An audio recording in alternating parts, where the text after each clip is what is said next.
میرے پاس جو معدے کا لا علاج مریض آتا ہے، میں اسے کہتا ہوں تھوڑا تھوڑا گڑ شروع کریں، تھوڑا تھوڑا کھانے کے بعد۔ یقین جانیے میں ایک غذا دیتا ہوں، ایک دوا اور غذا دیتا ہوں، ایک احتیاط بتاتا ہوں۔ اب آپ دیکھیں کہ آپ دنیا کی اگر معدے کی گیس، تبخیر، جلن، پیٹ کا بڑھنا، کھانے کا ہضم نہ ہونا اور کھٹے ڈکار، آپ یہ ساری چیزیں اس کے لیے دوائیں کھا کھا کے تھک چکے ہیں۔ میں صرف ایک احتیاط بتاؤں گا کہ کھانے کے بعد پانی چھوڑ دیں، کھانے سے پہلے جی بھر کے پانی پئیں جتنا پی سکتے ہیں۔ کوئی مجبوری ہے، اگر نوالا اٹک گیا ہے تو کھانے کے درمیان ایک آدھ گھونٹ پانی پی لیں، کھانے کے بعد پانی نہ پئیں،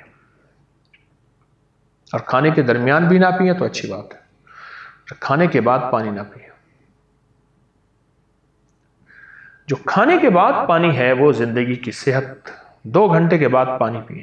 اگر آپ صحت چاہتے ہیں اور تندرستی چاہتے ہیں تو 2 گھنٹے کے بعد پانی پئیں۔ ایسی صحت مند زندگی، ایسی تندرست زندگی آپ گمان نہیں کر سکتے، بہت زیادہ۔ ایسی صحت مند زندگی، ایسی تندرست زندگی آپ گمان نہیں کر سکتے۔ ایک چیز، کھانے کے بعد پانی چھوڑ دیں، پانی چھوڑ دیں۔ پوری دنیا میں کتنی قومیں ایسی ہیں جو کبھی ٹھنڈا پانی نہیں پیتی؟ ملکوں کے ملک ہیں، ملکوں کے ملک ہیں جو ٹھنڈا پانی نہیں پیتے، تازہ نیم گرم۔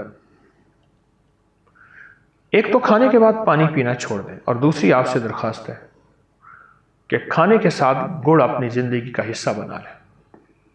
صحت، تندرستی، قبض کا آخری علاج ہے، پیٹ بڑھنے کا علاج ہے، پٹھوں اور اعصاب کے کھچاؤ کا علاج ہے، صحت اور تندرستی کا علاج ہے۔ بات ہی ختم ہو گئی۔ کیوں چھوڑیں اس کو؟ کیوں چھوڑیں؟ میٹھا لینا ہے تو لے، پر گڑ لیں۔ حتیٰ کہ یہاں تک آپ پچھلے بادشاہوں کی اگر تاریخ اٹھا کے دیکھیں، پچھلے بادشاہوں کی تاریخ اٹھا کے دیکھیں تو پچھلے بادشاہوں کی تاریخ میں یہ چیز واضح ملتی ہے کہ ان کی زندگی میں بھی جتنے شاہی کھانے تھے اس پہ چاندی کے ورق اور سونے کے ورق لگے ہوں، چاندی کے برتن اور سونے کے برتن ہوں، ان میں ہیرے جواہرات جڑے ہوئے ہوں، اور سونے کی میز ہو اور سونے کی کرسی ہو اور سونے کے چمچ ہوں، سب کچھ، لیکن گڑ ان کی زندگی میں شامل تھا اور دسترخوان کی زینت تھی اور دسترخوان کا حصہ تھا۔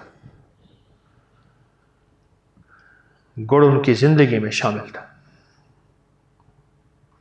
دسترخوان کا وہ حصہ تھا اور دسترخوان کی زینت تھی۔